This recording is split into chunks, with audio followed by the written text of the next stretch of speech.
Hello and welcome to this week's Vaticano Updates, the most important news from the Holy Father and the Vatican. Authoritarian regimes are amongst the main drivers of religious discrimination and persecution in 52 countries, according to an Aid to the Church in Need report.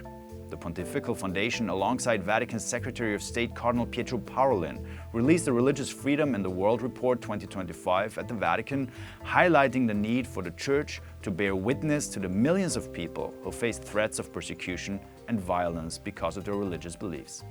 The Cardinal decried the year-on-year increase of violations affecting more than 5.4 billion people worldwide and stressed the need for governments to once more acknowledge religious freedom as an inalienable right.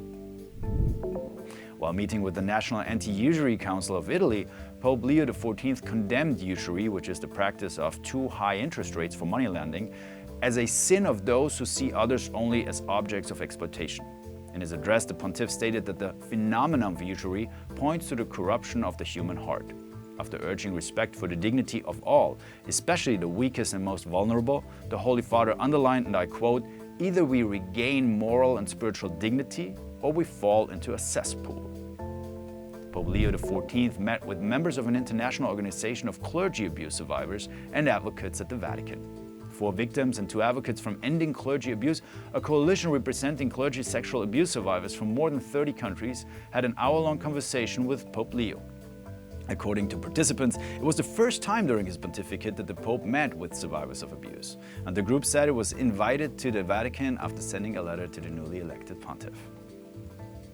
Pope Leo XIV also asked a group of Catholic pilgrims from Russia to be an example of love and brotherhood upon their return home. In his address at the Vatican, the Holy Father encouraged the Catholics from Russia to continue the path of Christian life upon returning home, appealing to their responsibility in their local church. And in this way, he affirmed that the fire of Christian love can be kindled, capable of warming the coldness of hearts, even the most hardened.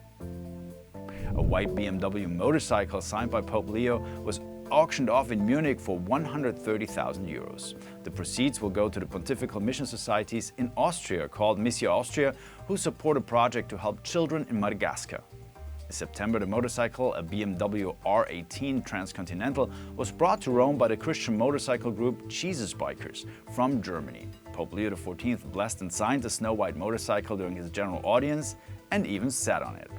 As always, thank you so much for watching EWTN Vaticano, and I'm here for EWTN Vaticano in Rome, Andreas Thonhauser.